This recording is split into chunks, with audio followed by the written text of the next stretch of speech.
Technical analysis is a world full of patterns, descending triangles, rising wedges, heads and shoulders, bullish pennants, double bottoms, and the list goes on. These chart formations predict what might happen to an asset if the stars align, and in most cases, the crypto market actually follows through. Some patterns are bullish while some are bearish, but no matter what connotation they have, we always know that nothing catastrophic is ahead of us. However, that is not the case with the death cross. Nothing makes a trader's feet colder than hearing that Bitcoin confirmed a death cross. The name itself shouldn't be taken lightly, and neither should the real-world ramifications of such a move. A death cross rarely happens, but when it does, it spells destruction for all market participants. Sadly, crypto enthusiasts had the chance to see a death cross play out this week.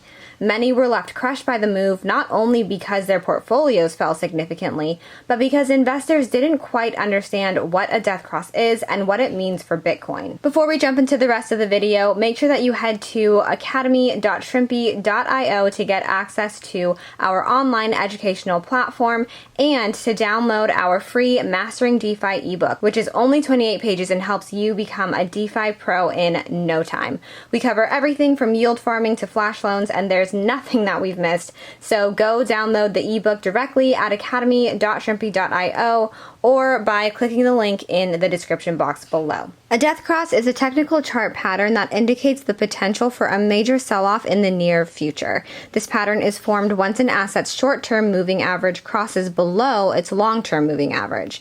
In crypto, we standardly use the 50-day and 200-day moving averages when identifying such patterns. Historically, death crosses were great indicators of a market collapse, not only in crypto, but in traditional finance as well. For example, the catastrophic global crashes of both 1929 and 2008 were followed by a death cross. Although the pattern can also take shape in individual altcoins, traders normally anticipate death crosses on Bitcoin's chart since the whole market is affected once the number one cryptocurrency loses its ground.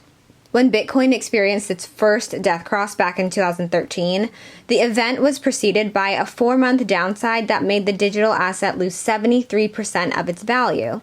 After the cross was confirmed, Bitcoin lost an additional 71%. In 2017, we had another death cross that took 107 days to form. During that period, Bitcoin lost 70% of its value from the $20,000 peak. But once the death cross actually occurred, what followed was another 65% correction. Yet another story took place in 2019 when Bitcoin slowly dropped by 53%, only for it to drop another 55% after the death cross. Nevertheless, all crosses so far have eventually retraced.